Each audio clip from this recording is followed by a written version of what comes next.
I'd like to now recognize the kind, great gentleman, Matt Rosendale, from the great state of Montana.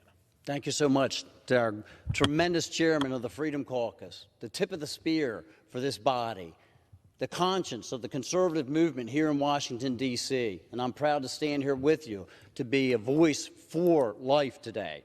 It is painfully ironic to me as I look back that in 1973, the same year that the Endangered Species Act was passed to protect endangered plants and animals, our Supreme Court made that terrible, flawed decision in Roe v. Wade, allowing abortions to take place.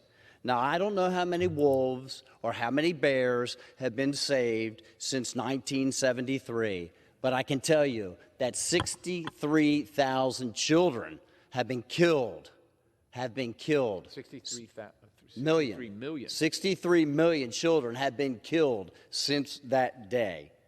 Roe v. Wade created abortions on the basis of a supposed right to privacy under the 14th Amendment, but they forget about the guarantees in our Constitution to life, liberty, and the pursuit of happiness. The very first promise that we have from our Creator is life.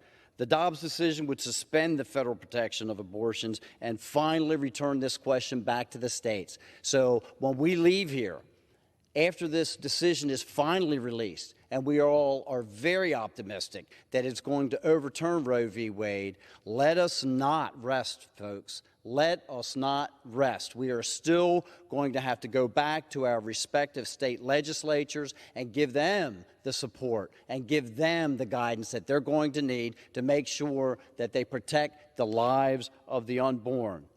Let's be very clear about this. Democrats, not Republicans, are the ones who are out of step with the American public. The rest of the world, they are out of step with them. Today, they continue to push for taxpayer-funded death on demand. Let's call it what it is. We are no longer talking about yanking an unborn child from a mother's womb. The Democrats are so out of step, they are literally having discussions about whether they will kill a child once it is outside of its mother. This is taxpayer-funded death on demand is what they are trying to push forward. And I am so proud that all of the members are standing here to fight against that today. Roe v. Wade was outdated and was made before scientific advances helped us understand the clear humanity of the unborn child. An unborn life is a separate, unique individual with its own DNA. Let's follow the science. That's what they always say, General. Let's follow the science. Our friends to the left, well, let's follow the science. That child has a separate and unique DNA. It is a new person. Let's protect it. I've always been a staunch supporter and defender of the most vulnerable, especially the children. My wife and I have participated in pro-life marches across the state of Montana in many, many different cities and municipalities. And I will tell you that this is the first year that we were able to join many people here in Washington, D.C., our nation's capital, and the encouragement and the enthusiasm amongst the tens of thousands of people to protect life was overwhelming, I will tell you. I can remember, I have 3 children, I have 3 sons, and I can remember the first time that I held my children, each and every one of them, and I looked at their faces to see if they matched mine, to see if they had that little dimple in their chin.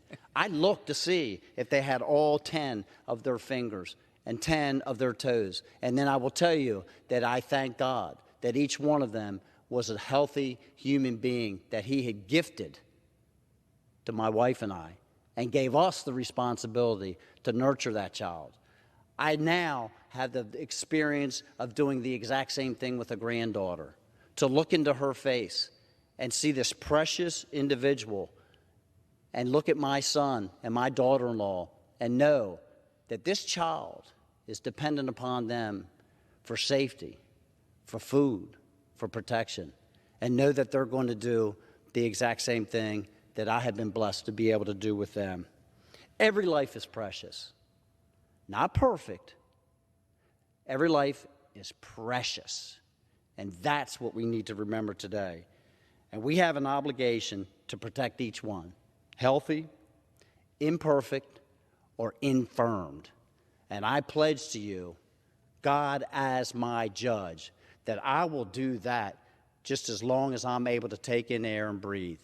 Thank you very much, Mr. Chair, and I would yield back.